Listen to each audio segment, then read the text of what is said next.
So what are we doing? We are not live on YouTube.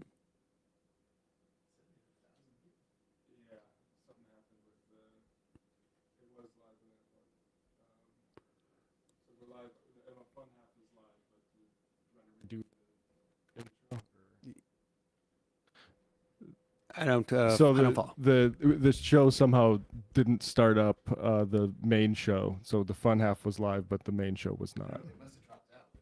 Okay. Well, are we live now on the main show? Okay. So if folks want to see the intro there, I will just repeat that we have Ryan Cooper. We're going to be able to put the podcast out, right? All right. We'll deal with it. We are back live on YouTube. I'm still getting the same IMs, guys. It's definitely live. Okay. Twitch title also says yesterday. Long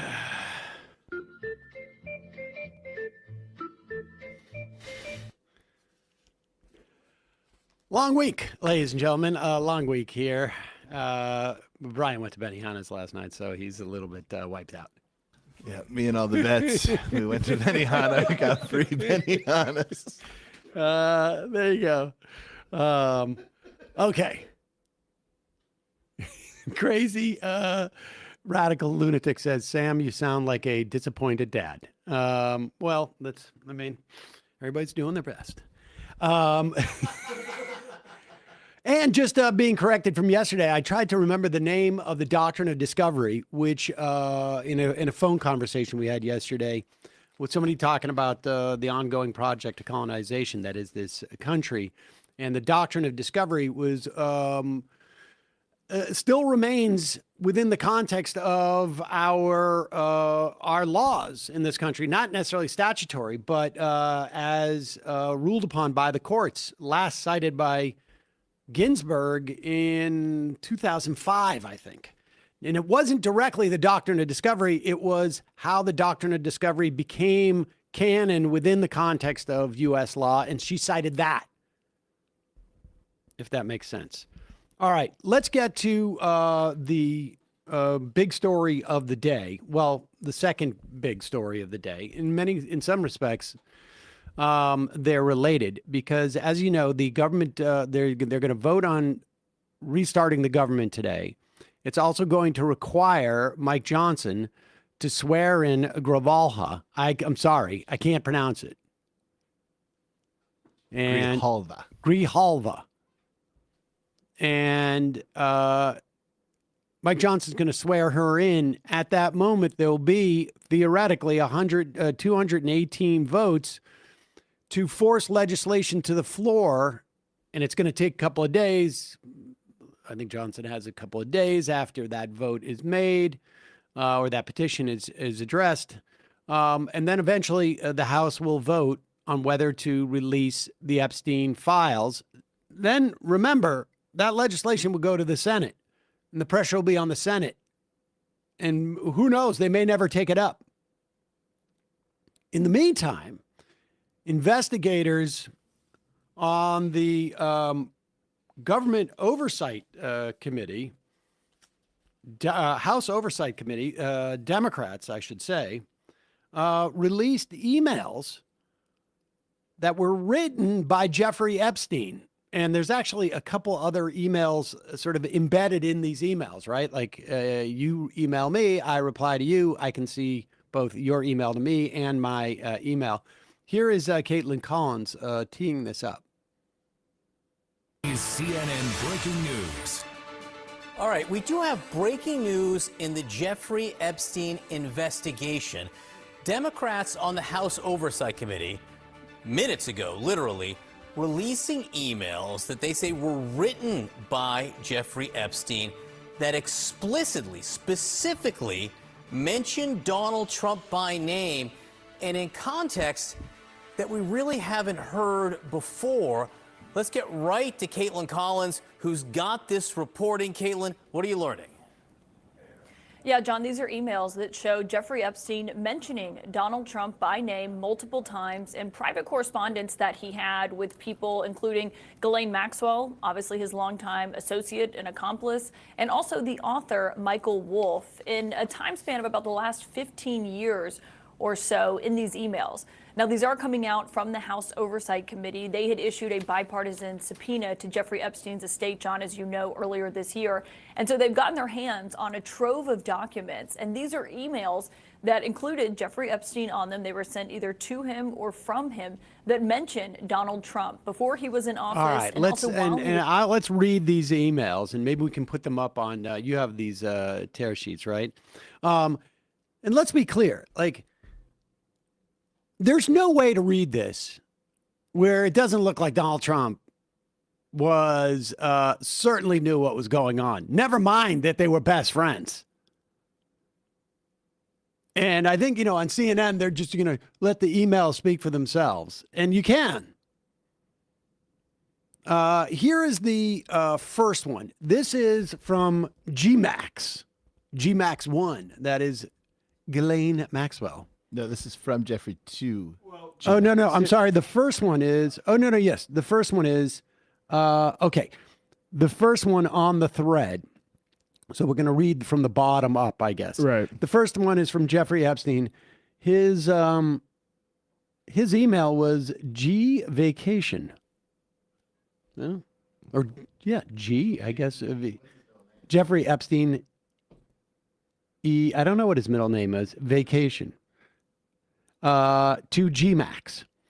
This is April 2nd, 2011. Years after he got a sweetheart deal from Alex Acosta, who was at the time the Attorney General in the U.S. Attorney's Office, I think it was, in Florida, and then subsequently became Donald Trump's labor secretary. Just an incredible coincidence. Also, Pam Bondi never looked into it as victims wanted her to when she took over the role. And so he writes to Ghislaine Maxwell, I want you to realize that dog hasn't barked is Trump. That the dog that hasn't barked is, yeah. I want you to realize that the dog that hasn't barked is Trump. So now I think that's probably an idiom. I don't think he actually thinks that Donald Trump is a dog. He's just saying that somebody who hasn't spoken is Donald Trump. Mm-hmm. And then it's redacted. The victim's name, spent hours at my house with him. He has never once been mentioned. Police chief, etc. I'm 75% there. I don't know what that means. Me neither. I can't decipher that. I'd be curious what the police chief had said, or I'm 75% there. Means. We'd have to go back and see what was going on contemporaneous in 2011. It sounds like there was like another investigation or some other controversy that was coming up during that time. And the person who hasn't been mentioned or has spoken is Trump. And this was obvious, not just to Jeffrey Epstein. It was obviously obvious to Ghislaine Maxwell because she wrote back, I've been thinking about that. ... Mm-hmm. And interestingly enough, too, there is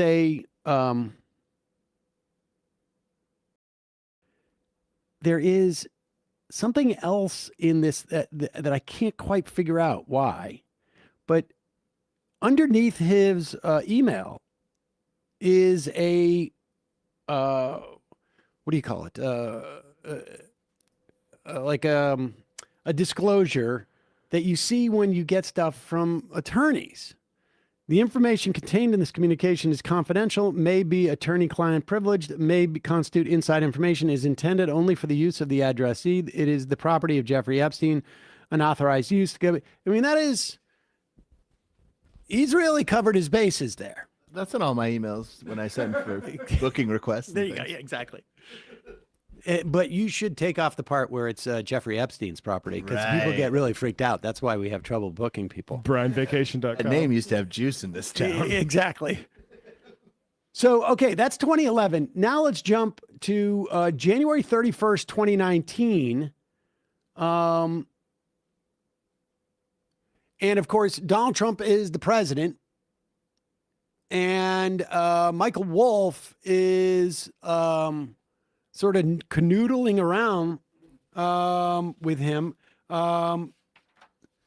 Actually, let's do, I think we want to do the other one first. Yeah, let's do the one from 2015. So he's had a relationship with Michael Wolff at least since 2015. Michael Wolff, incidentally, absolute garbage man. 12/16/2015. This is as Donald Trump enters into the race, right? He's been in the race now in 2015 for about probably 5 months, and it's looking like he's going to win. Or at the very least, it's like looking like they're going to have a tough time. Yeah. On Tuesday, December 15th, Michael Wolff writes, I hear CNN planning to ask Trump tonight about his relationship with you, either on air or in a scrum afterwards. So that may be after the debate, actually. There may have been a debate December 15th. We could probably check on that. And so Wolff is fishing around for Epstein. And if we were able to craft an answer for him, what do you think it should be? Says Jeffrey Epstein. Now, what this also indicates is like, it could be a completely academic exercise, right? Jeffrey Epstein be like, well, I'm completely out of contact with Donald Trump. I have no ability to actually inform how he would respond to this, but just, for a thought experiment, what would you suggest that I tell him to say? That was the presidential debate in Vegas. There was a debate that night. Okay. And then Wolff wrote back, I think you should let him hang himself. If he says he hasn't been on the plane or to the House, then that gives you a valuable PR in political currency. Now, why would that give him political currency? If it's true that he hadn't been on the plane or to the House, then why would that in any way, it might give you any type of political currency? That's weird. Say it's the plane or the House, not and the House. So he's been to both. You can hang him in a way that potentially generates a positive benefit for you. Or if it looks like he really could win, you could save him generating a debt. Save him from what? I mean, Epstein, I guess, could say like, oh no, he never did. He never came. I never was friends with him. I didn't know him. Friends with And Democrats. then he would owe you a debt. Why would he owe you a debt if you said that, if that was the case? That's so weird. Of course, it is possible that when asked, he'll say Jeffrey is a great guy and has gotten a raw deal and is a victim of political correctness, which is to be outlawed in the Trump regime. And holy crap, that's what he said. Sounds like they know him. Yeah. He's a great guy. Deny. I got it. So then 4 years later, I think by this point, Jeffrey Epstein is about to go to jail, right? Or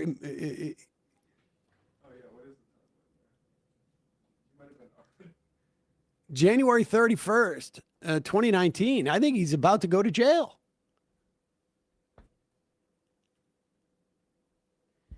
And Trump is out there. I would have bet you that there was a Yeah, July of 2019 it was. okay, so this is when things are heating up. Trump gets asked about Epstein, I bet, and claims that he asked him to resign from the club.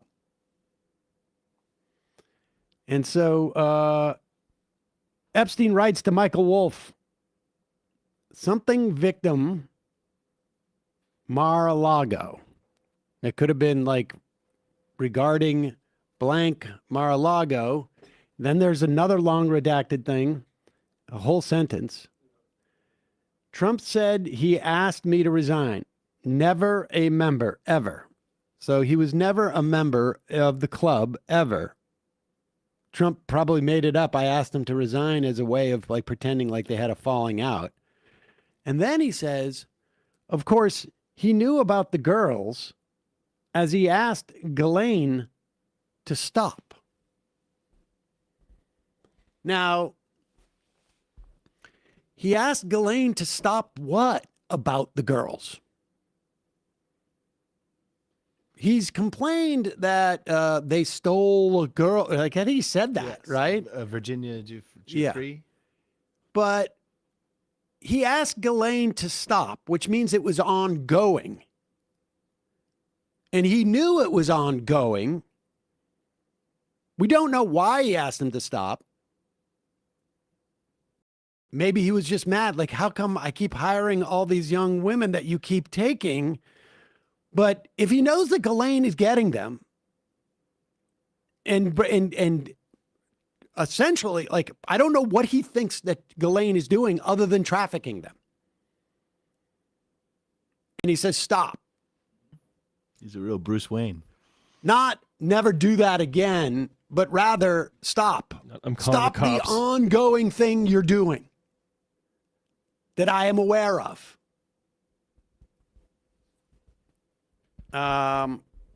We'll see if this has any resonance on the right. They've all been squawking about it for so long, and now they run for the hills. But we'll see now. This guy's been talked about for years. I'd also just point out, check out Drop Site, who is Murtaza and Hussein and Ryan Grimm have been doing really great work on the intelligence connections of Epstein at this exact same time. It's crazy. Yeah, there's like pictures of him in the where was he? The Cote where Cote d'Ivoire? Yeah, was he in the Cote d'Ivoire? Somewhere in Africa. I forget. Yes, like negotiating some type of like I haven't read that piece, but Are you still talking about Jeffrey Epstein? I'm told by international socialists, Sam, the dog that didn't bark comes from a Sherlock Holmes story. In fact, guard dog didn't bark is a key clue indicating that the intruder was known to the dog. Used as a motif to indicate lack of response, significant in understanding a situation or drawing conclusions. Epstein was a bigly into English lit and a former teacher of young girls. We will talk more about this, I would imagine, in the coming days. It's going to create a lot of pressure, on we're going to see less opportunity for any of those three Republicans who are voting with the Democrats to drop out. And in fact, we may see more Republicans now signing on to this discharge petition. And then this type of information is going to put more pressure on the Senate as well to take up the legislation. We'll see. In a moment, we're going to be talking to Ryan Cooper, writer and managing editor at the American Prospect. A couple of words from our sponsor. You guys know, particularly these days, it's an insane time. And I feel like I am constantly feeling overwhelmed by a bunch of different stuff. I have a list of to-do things that is a mile long. And if I can knock one off a week, I am happy. But there are some things on that to-do list, yours anyways, that you need to get done. And I'm talking about estate planning. Trust and Will turns estate planning from a when I have time to task into a quick, straightforward process, ensuring you're protecting your family's future today. Go to trustandwill.com/majority. Get 20% off their simple, secure, expert-backed estate planning services. It took me a couple of years before my daughter, after my daughter was born, to get a will, and it was the entire time that I felt like I had a sword of Damocles over my head. I was like, I got to do this. I got to do this. I got to do this. I was intimidated. It took a long time. I wish Trust and Will was around because it makes it so much easier. I've noodled around on this site, and it is super straightforward, super easy to use. You go in, they ask you questions step by step by step, makes it super easy. And all the information, all your documents are securely stored with bank level encryption on their site. Each will or trust is state specific. They are legally valid and they are customized to your needs. Like I say, I've walked through this process, and it was super easy to use, very straightforward, far less complicated than I think you assume. And I will tell you, once you do this, the sense of relief in not having this hanging over your head is going to be amazing. It gets an overall rating of excellent, thousands of 5-star reviews on Trustpilot. Add some peace of mind to your future with Trust and Will. Go to trustandwill.com/majority. You get 20% off. That's 20% off at trustandwill.com/majority. Check it out. Also, doesn't matter whether you're still planting some of your warmer zones, you can be planting outside. Or if you want some trees inside, I'm trying to get Brian to get a fig tree in his house. Oh, yeah. It's not going to be that hard to get me to do it. Nope. Doesn't matter whether you're planting now or later. Fast Growing Trees has everything you need to make your dream yard a reality. You can also order, I think, now and get it delivered early spring. Get there early so you don't get you get the full selection of apple trees they have there. And of course, they have the best quality and selection of plants, and they deliver them straight to your door. Fast Growing Trees is America's largest online nursery, has over 1,600 unique trees and plants, all locally grown in the U.S. and cared for by experts, and they know how to do it right. Order online, get your plants delivered directly to your door in just a few days without ever leaving home, and plants make a great gift. Their Alive and Thrive guarantee ensures your plants arrive happy and healthy and ready to thrive. This is one of those companies that I was using for years before they became a sponsor, and I was super psyched. The best thing about this is that you don't have to go to a big box store. You don't go to a home improvement store, get their meager, really uncared for garbage plants, with all due respect. And you don't put it in the back of your Subaru and have it tip over and have all the dirt on the back. And then you get home and the thing falls apart anyways. This is all hypothetical? Hypothetical. But the point is, you get a huge selection of plants and trees. They have a 14-point quality checklist. Ensures you're getting the best quality plants ever. Each plant is cared for individually based on its needs. From watering routines to the amount of sunlight, giving your plants the care they deserve from the time they start growing to when they ship to your home.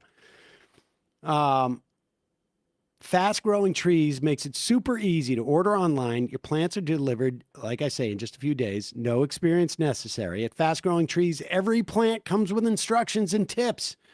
So you'll be able to care for your new plants so they can grow to their fullest potential.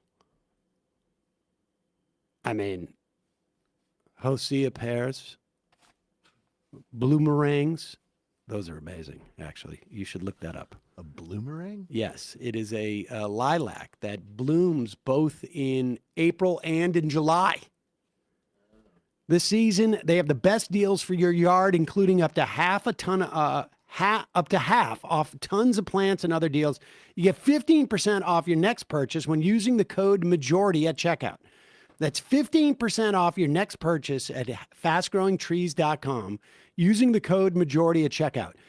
Now is still a great time to plant.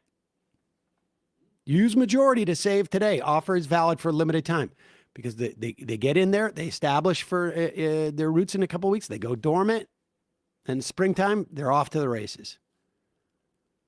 Offers valid for a limited time. Terms and conditions may apply. Check out the link below or in the show notes. Support the Majority Report. We'll put that in the podcast and YouTube description. All right, quick break. When we come back, Ryan Cooper.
We are back. Sam Seder on the Majority Report. Emma Vigeland out this entire week.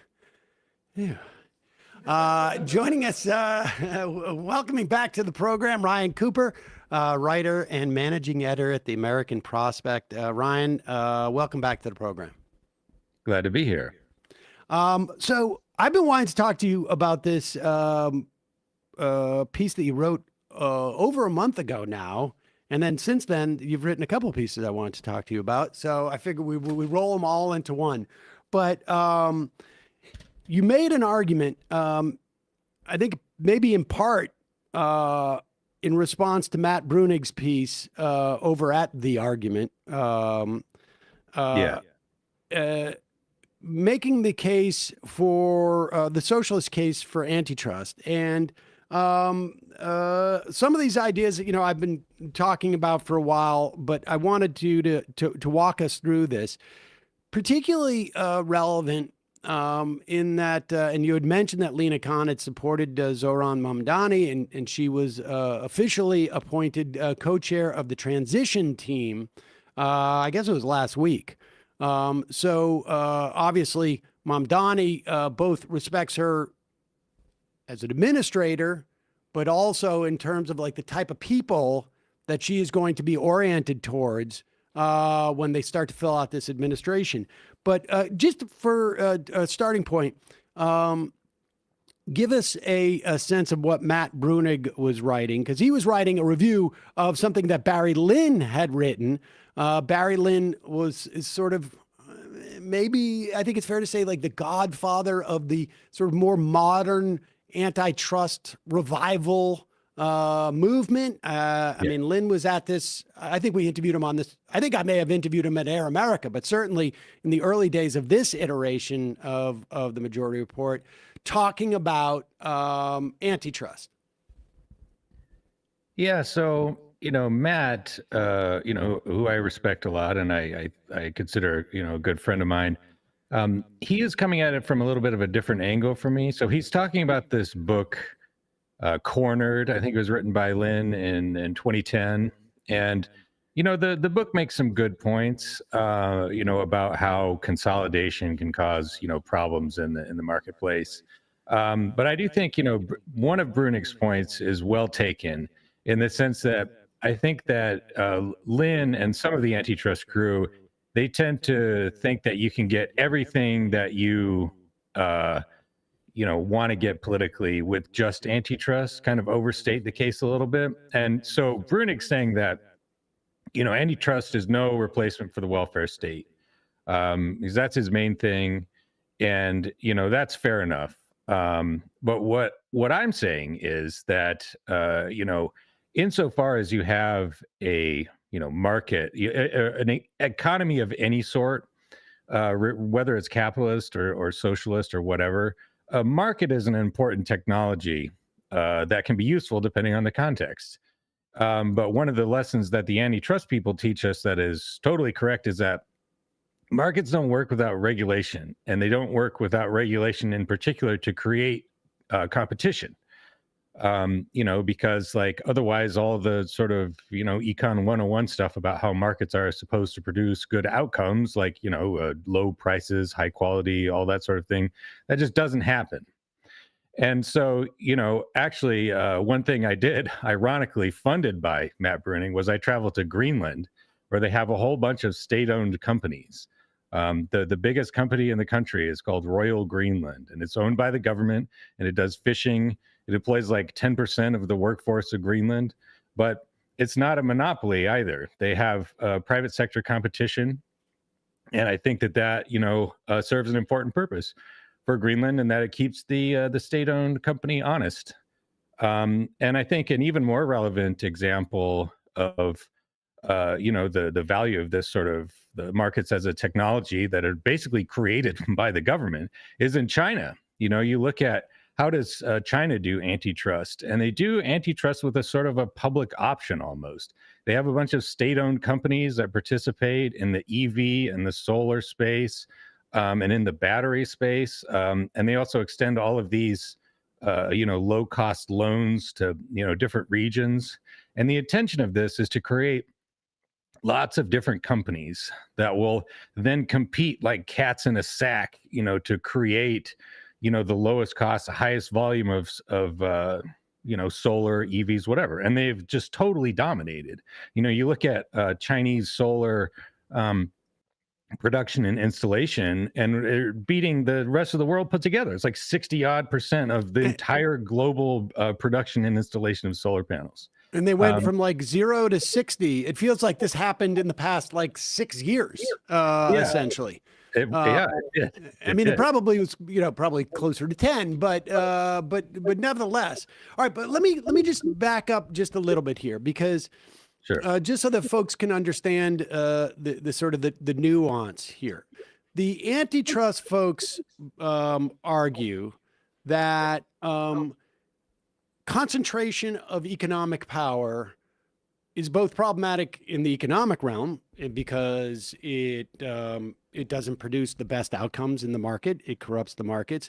But it's also problematic in a political sense too, because oligarchs are basically the end game of that type of problem. They also traditionally have a problem with state monopolies as well, which is where sometimes that bumps up against a socialist perspective on things. I'm getting a little bit of feedback. Are you getting that as well?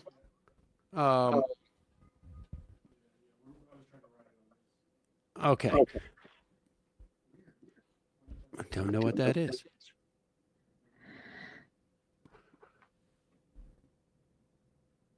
All right.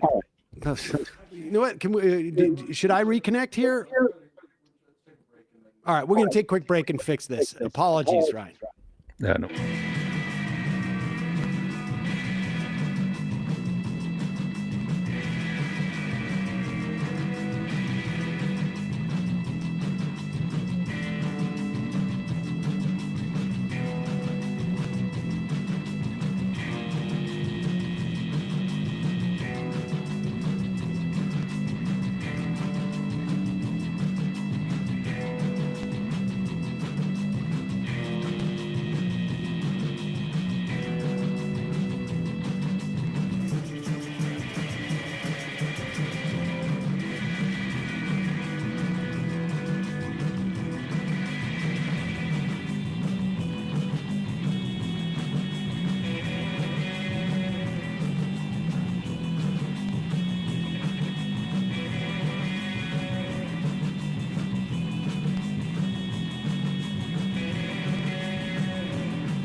I think Mercury might be in rising or whatever the thing with the bad technology, retrograde, something's happening. But all right, so Ryan, my point being that socialists often, or I should say, antitrust folks often have a similar problem with a government monopoly in instances, and so the idea that markets are important, whether it's in a socialist or a capitalist economy or some type of mix, for that matter, they function much better, is your argument, under the auspices of antitrust. Yeah, yeah, and I mean it varies like on the circumstances. Like there's your classic natural monopoly, like a power producer. Like you really can't realistically have competition between like electricity grids. That would be senseless. And so then you basically have your distinction between regulated monopoly in the private hands or the state just doing it itself. I would favor the latter competition, but situation that is. But yeah, I mean, you look at compare the United States with our sort of national champions like Boeing. We have our great airline manufacturer, and they just end up sort of too big to fail. And it's better to have a number of different companies. Even if you sort of have to bend the quote unquote rules of economics to make sure that they sort of stick around and keep fighting each other. But I don't think necessarily that socialists and antitrust would disagree on that too much. I think a lot of the disagreement comes back to Barry Lynn kind of comes out of the Jeffersonian tradition, and when you're talking about like concentrated money, like Jefferson wanted to be everyone to be a yeoman farmer. That's the way that we're going to ensure we have political liberty, that everybody's got their own little piece of land. And so we can't be like coerced by the marketplace. And like, that's just not remotely, nobody lives like that anymore. Not even farmers live like that anymore.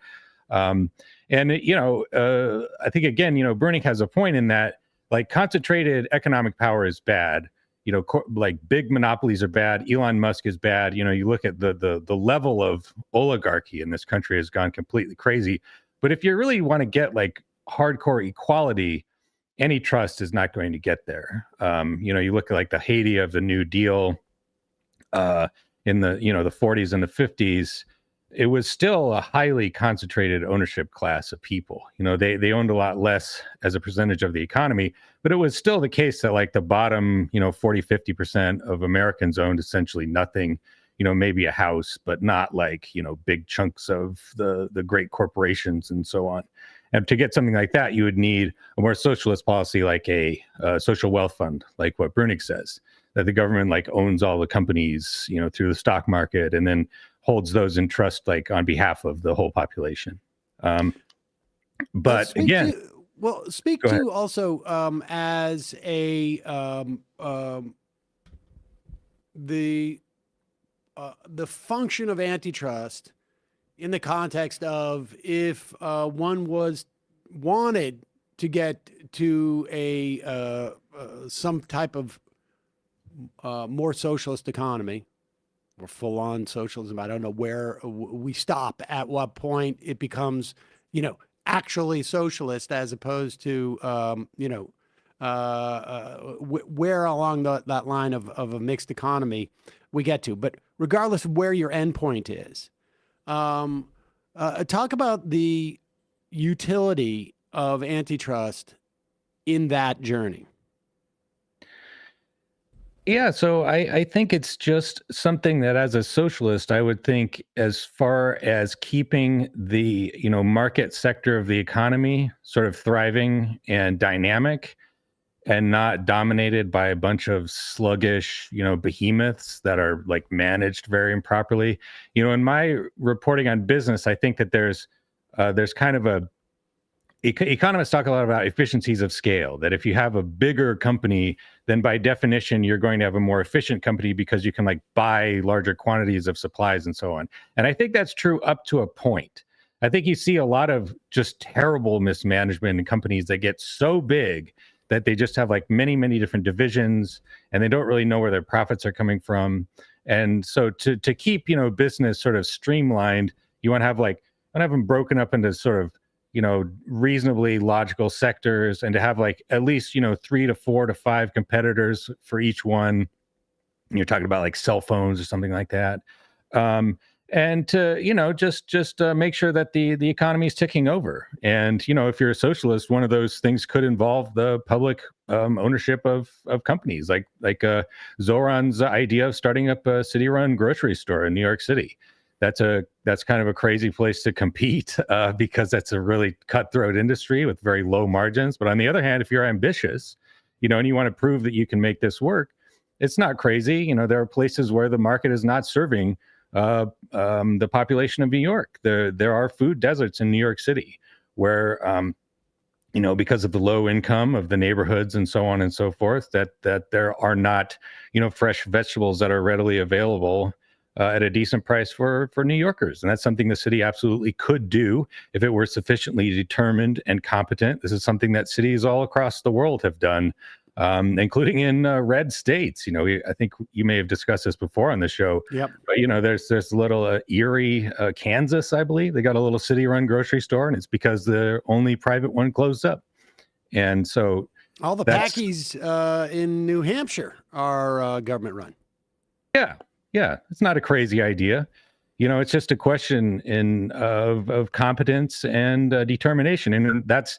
In all my reporting on the Nordics that I've done, funded again by Matt Brunig, that is the secret sauce of the Nordics. That's how they really get the goods. It's like you set out these really extreme sort of, ideological objectives of, getting your equality up. We want to have a cooperative grocery store that accounts for half the market. That's actually the case in Finland. It's not government run, but it's not capitalist either. It's owned by the membership. It's like REI if REI were not fake. And yeah, you just have to have a really, efficient business with, a management team that knows what they're doing and a good supply chain and all that sort of stuff. And as a political matter too, it seems to me that the strength of antitrust is that we have laws on the books today that allow for much more rigorous antitrust enforcement and application than we've had in the really prior to the Biden administration. The Biden administration really took advantage of what the laws as passed allow for.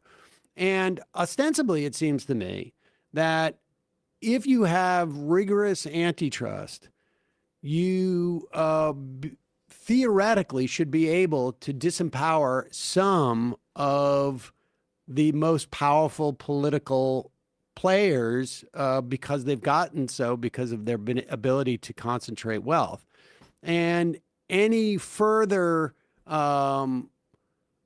reforms, if you want to call it, or introduction of socialist policies have less of a hurdle, it seems to me, because you have less incumbent power from those formerly who are monopolizing things.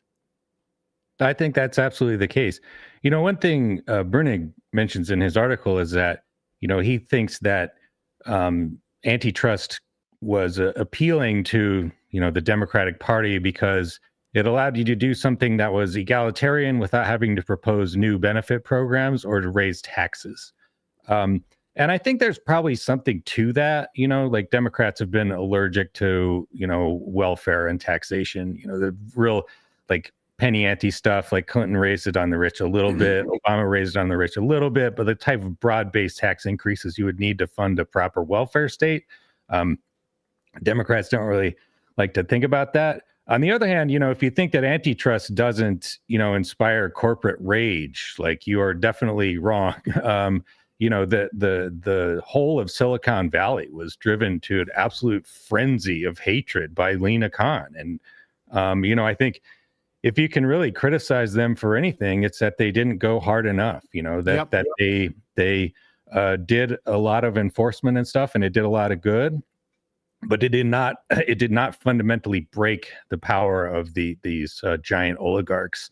And what you need to do, if you're going to do this, like it's quite risky, I think, and you need to go whole hog or not at all, maybe, to make sure that they they can't come after you, in fact, afterwards, because they don't have the money anymore. I mean, I think a part of the argument that Harris's campaign, one of the areas where they stumbled was that some of those incumbent interests came rushing back in and saw Harris as an opportunity to get rid of the antitrust regime that was there. You know, indication that to the extent that there was a project started, it had not been completed, or those people wouldn't have had that ability perhaps to influence her campaign in the way they did. I mean, that's the point, right? Is that like the Democrats ostensibly are allergic to these type of taxation and this type of redistribution because I don't know what just changed. Are you plugged in?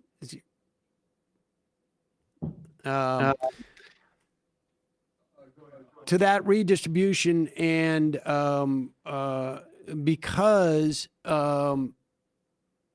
their donor class essentially has enough money that they can sort of influence those Democrats to have that temerity when it comes to redistribution and welfare state, et cetera, et cetera. And perhaps over time, and particularly, like you say, if they go whole hog under a rigorous antitrust regime, those people just don't have the outsized wealth or influence that it takes to sort of stop the power of a more broad-based movement, I guess.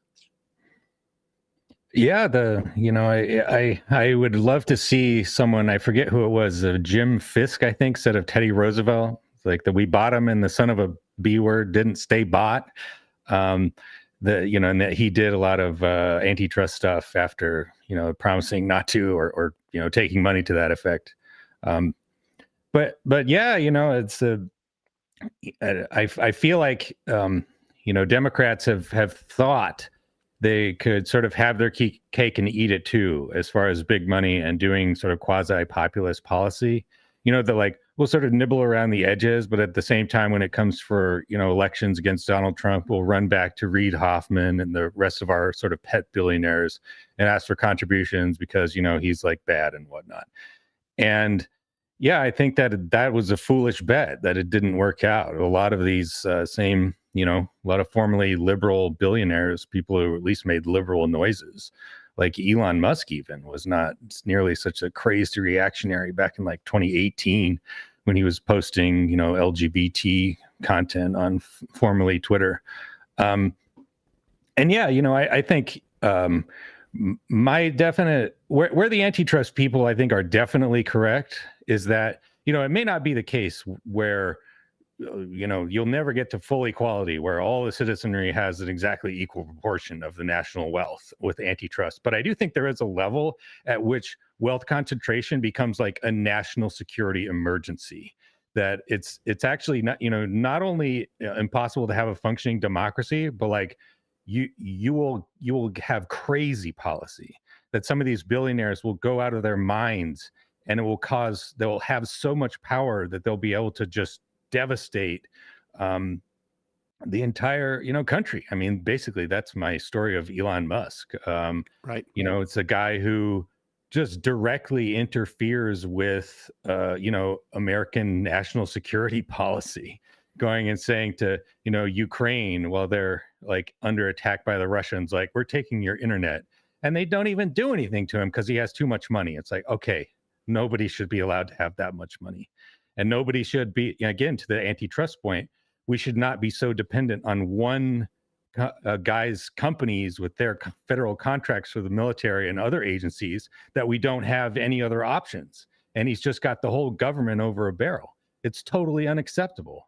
And, we need to cultivate something, whether it's, again, another private company or the government just building these devices themselves as they used to, back before World War II. They used to build tons of ships. It was state-owned, state-run, and they were of high quality. But at any rate, No, I agree. And let's pivot to, since we're talking about Silicon Valley, You wrote a piece that I think was at least in part inspired by this exchange. This is clip number 16, and it was Sam Altman, who's the guy who found AI. Sorry. It's one of those days. And he's being interviewed by Tyler Cohen at the Roots of Progress Institute and Big Think conference, I guess, or I'm not sure exactly what it is. But here he is. It feels like he knows something that maybe the rest of us didn't know. Let's play this clip. Some level, when something gets sufficiently huge, whether or not they are on paper, the federal government is kind of the insurer of last resort, as we've seen in various financial crises and insurance companies screwing things up. So I guess, given the magnitude of what I expect AI economic impact to look like, sort of, I do think the government ends up as like the insurer of last resort, but I think I mean that in a different way than you mean that. And I don't expect them to actually be like writing the policies in the way that maybe they do for nuclear. Oh, And there's a big difference between the government being the insurer of last resort and the insurer of first resort. Last resort's inevitable, but I'm worried they'll become the insurer of first resort, and that I don't want. Okay. I have a problem with any of the resorts that they are hanging out there. And let's just be clear. You know, the government bailed out the banks. They didn't have to bail out the banks in the way that they did in 2008. They could have bailed out the homeowners, and the homeowners were still obligated to pay the banks. So everybody would have gotten paid, as opposed to bailing out the banks and then saying, do your best to bail out the homeowners. Your executive editor at the American Prospect has written about this extensively over the years and wrote a book on it, in fact. But the idea that that you can start your own sort of enterprise that really is like sort of almost in many respects a solution looking for a problem, put so much money into it because the people around this guy have so much money, they don't know where to put it to get a good return. Like literally, it's like we need to start a new sector of the economy because we have so much money that it's driving me nuts that my billions of dollars are not making more billions of dollars in and of themselves. We've got to create this sort of like this sector of the economy that has produced no returns, but is now, he's saying, going to be so big that we can't let it fail. Your thoughts? It's a classic situation, I think, that you end up in highly unequal countries with a very, very bad income distribution, which was the case in 1920s America, where what do you invest in? You invest in mass production technology, mass production, mass consumption economy. But if it's very unequal, then the working class doesn't have enough money that would justify investment in new businesses, selling new products to mass consumption base. And so you paper over the cracks for a few years with borrowing, increase in, credit card debt, that sort of thing. But eventually it all blows up. And that's exactly what happened in 2008, and that's exactly what happened in 1929, and it might be happening again. Yeah, the only thing to invest in is a company that not only has low profits, has negative profits, setting money on fire in unprecedented quantities, tens of billions of dollars a quarter. The last time I saw 13 billion in quarter three. But I mean, in the sense of a bailout of the whole economy, like it's definitely true that if there is a recession that's touched off by, some company imploding, the government should step in with Keynesian stimulus to restore full employment and production. But that's a very different thing from saying that this company, one individual company, OpenAI, or the banks that lent to them, like the banks that lent to all of these subprime mortgage originators and whatnot back in the housing bubble, that company needs to be preserved at all costs. Right. I think sometimes bankruptcies are salutary. When a company makes terrible decisions and loses lots of money and has no viable business model, it's supposed to go bankrupt. That's like kind of the entire point of capitalism, that you are rewarded when you succeed and you're punished when you fail. And there's no conflict between, you could say you step in at the point at which it becomes like a systemic issue, a galloping crisis, and you backstop the liquidity of the whole system. But that doesn't mean that you have to step in and preserve, the shareholders, especially of individual companies that blew themselves up. I'm also unclear as to like what is. I mean, I understand in the context of the financial crisis of 2008. I mean, there was obviously it was built upon the crisis came out of sort of like bets upon bets upon bets and side bets essentially, and it threatened the infrastructure of our banking system. I'm not saying that we couldn't allow some banks to go under and whatnot, but I can understand the idea of like, well, the banking system is pretty integral to the functioning of society. And while, I think there was a better way to sort of save the banking system, you could have also started by saving the people who theoretically owed the banks money and just giving them the money to pay the banks. I'm like, why is AI systemic? What is it about OpenAI that if OpenAI disappeared tomorrow, aside from people losing a lot of money and people who probably had plenty of money to lose, frankly, how is that too big to fail in the context of society? Like, I just don't get the relationship here between AI and, you could tell me that it's like the only thing propping up the stock market. Well, then, you know what, dude, you shouldn't have gone to the track. Like, but I don't understand how it is integrated in our economic system, as it were, like the way that, banks were. Yeah, I mean, I'll say up front that I'm not super like down on this forensic financials of all of these companies. What happened after 2008 was it's like you just sort of look under the hood and there's this, festering pile of incomprehensible financial contracts that nobody had been paying attention to. But I do think so far, at least, there is one big difference with the AI situation now as compared to 2008. And that is that most of this stuff has been funded out of profits, not debt. You have, Facebook and Google and, the rest of the big players in technology who all just print money. They make like tens, hundreds of billions of dollars in profits. And they're spending it all on data centers because they think AI is going to be the next big thing. We saw this happen just a couple of years ago. Facebook took its tens of billions of dollars in profits and spent it on what it thought was going to be the next big thing, namely the metaverse. And that turned out to be a big pile of garbage that nobody wanted. And it really didn't have any effect on anyone because it wasn't connected. It had all been funded through profits and not debt. That has been changing, though, in the last little bit. In that, we're seeing a lot more lending happening in this space. And so you could imagine it coming to be like all of these data center expansions and whatnot being funded by loans from the big banks, to where if they'll default, they go bad, then you could have a systemic panic. So far, we're not in that situation.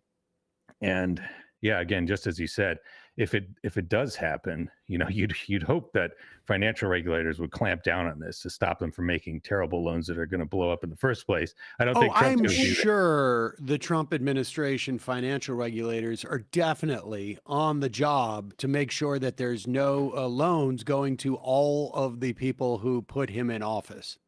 No. Yeah, is the trustworthy guy. That Bill Pulte, he's on it. Exactly.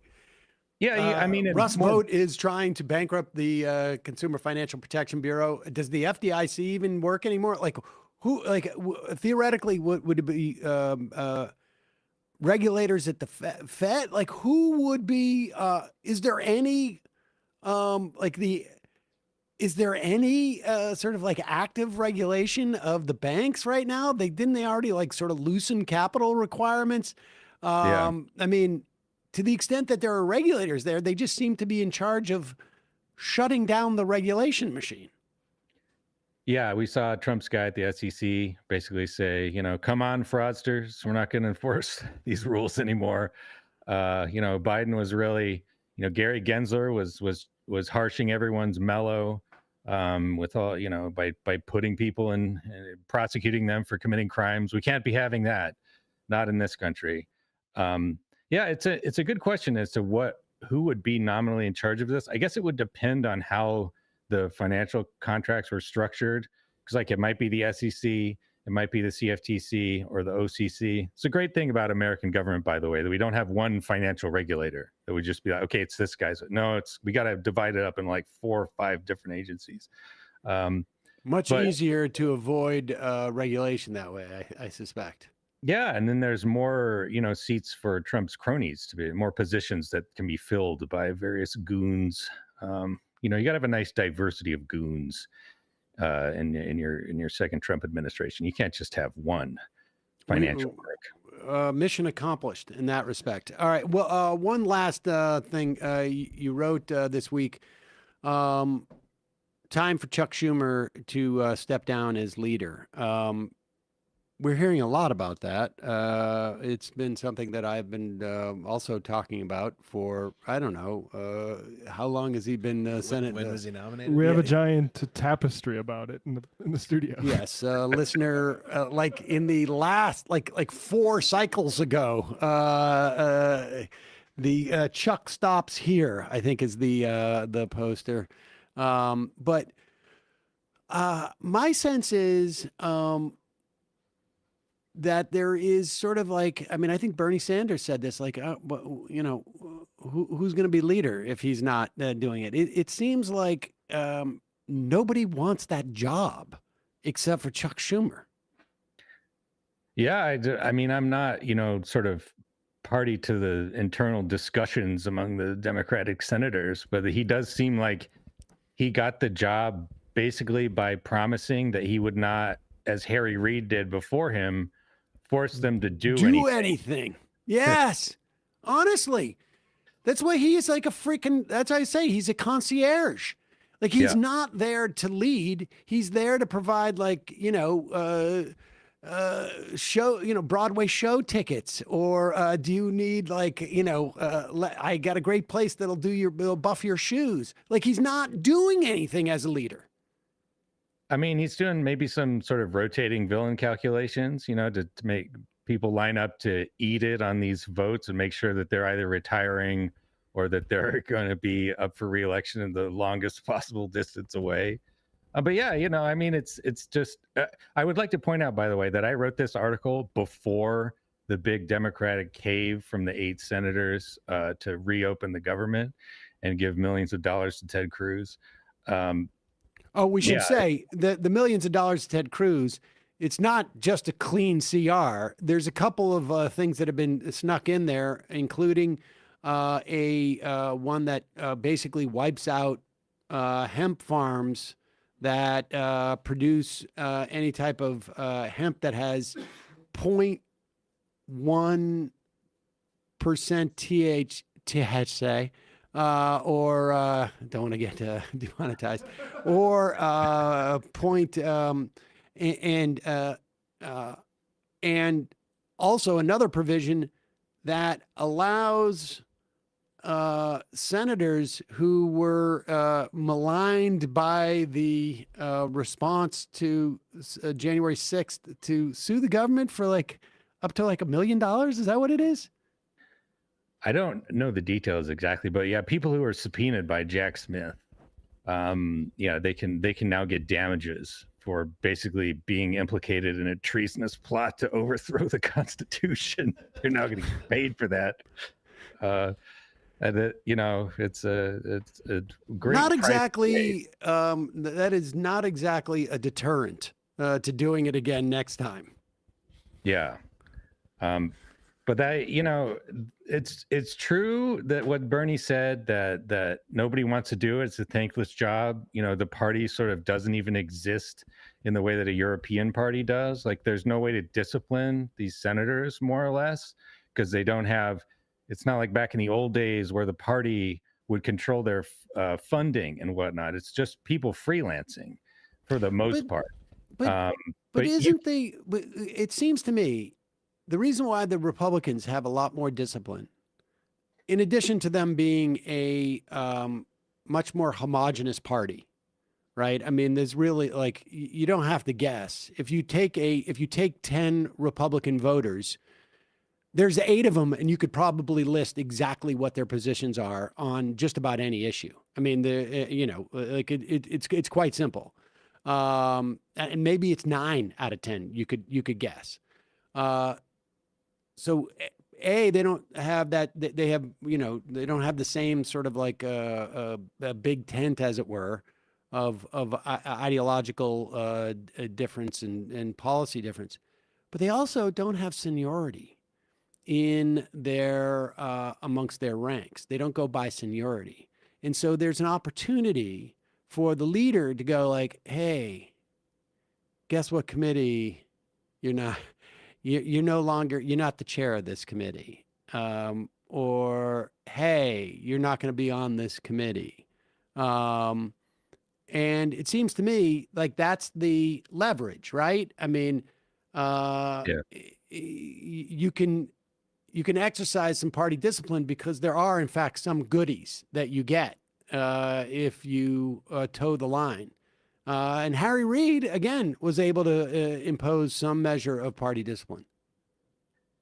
Yeah, he was. No, I don't think it's impossible. It's just that Senate Democrats don't want that. Right. And I think also, that there's a dynamic here with the filibuster in that it really devalues being on those committees, that it more or less doesn't matter, at least doesn't matter nearly as much. Like being a head of the Appropriations Committee in the Senate or something like that, that used to be a really important position.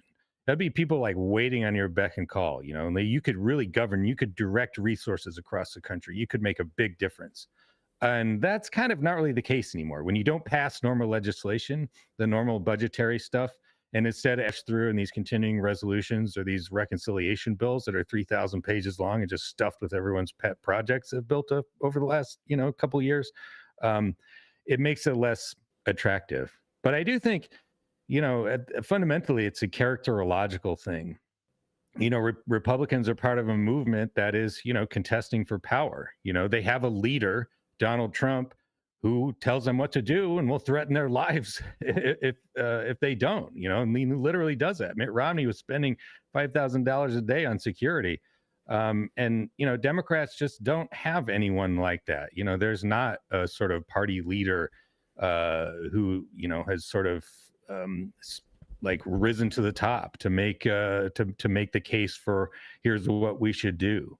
Joe Biden wasn't really like that. Obama probably was, but he's been long gone. And you obviously didn't see that ad that Hakeem Jeffries put out with the bat. So maybe we'll send that over to you, Ryan. Ryan Cooper, writer, managing editor at the American Prospect. We're going to link to those pieces that we talked about today. Really appreciate your time today. My pleasure. Thanks for the invite. All right, folks. That's it for the first half of the program. I anticipate a tremendous amount of technical difficulties as we move into the now we're cruising fun half of now. the program. There was some masterful producing going on behind the scenes here during that. Just a reminder, it's your support that can make this show possible. And the more members we get, the more we can upgrade the technical stuff that we have going on. Join themajorityreport.com. When you do, not only help this show survive and thrive, you get the fun half, and you get to I Am Us. Paul Smenis says, I think it's good.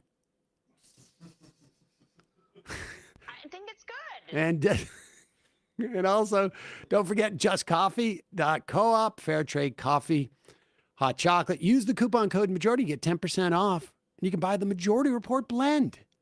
Justcoffee.coop. Matt, what's happening? What was going on with this backdrop? How did he do that? Oh, just a little bit of. Did he do that on his No, end? I did that. Oh, yeah? Yeah, Oh, because okay. I feel like you don't want to leave people with a green screen. To No, manipulate. absolutely not. But I was going to say something. You really sure you want to do that green screen? Well, I was going to try to find an American Prospect one, but I struck out on their Google image search. They didn't have. Why any. wouldn't we use our own? We Well, should do there you that for go. everybody. Put everyone in our Yeah, universe. why not? Well, because most people don't have green screens. I'll add it to the Well, email. yeah, Make sure you have a green screen. If you have a green screen, please set it up. Here is a link to purchase one from B&H Photo. Left Reckoning. Yesterday, Left Reckoning debuted its new afternoon showtime.